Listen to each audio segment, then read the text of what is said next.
మహాత్ముడనని నమస్కారాలు పెట్టని, చీ దుర్మార్గుడనని రాళ్లు పెట్టి కొట్టని బాధ లేదు. నీ అనుగ్రహం పోకుండా ఉంటే చాలు, నీ యందు భక్తి ఉంటే చాలు శంకర, నాకు అది చాలన్నాడు. కాబట్టి మనందరం గత జన్మలలో చేసుకున్నటువంటి పాపపుణ్యముల యొక్క ఫలితాన్ని సుఖదుఖాలుగా అనుభవించడానికి జన్మలోకి వచ్చాం. పరమేశ్వరుడు తేతలిలో శివలింగ రూపంలో వెలిశాడు.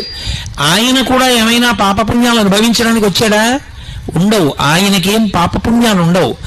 ఆయనకి ఏమీ లేకపోయినా మరి ఎందుకు వస్తాడు? మనని అనుగ్రహించడానికి వస్తాడు, మనని సేద తీర్చడానికి వస్తాడు, మనం భక్తితో ఆర్తితో వెళ్ళి చెప్పుకోవడానికి వస్తాడు. ఈ మాటకి అర్థం మీరు చాలా జాగ్రత్తగా పట్టుకోవాలి. ఓ కష్టం వచ్చిందనుకోండి, ఏదో ఇబ్బంది వచ్చింది, వాడు ఉన్నాడన్న నమ్మకం ఒకటి ఉండాలి గుళ్ళోకి వచ్చే ముందు. అసలు వాడు ఉన్నాడు, వాడు పరమశివుడు, వాడు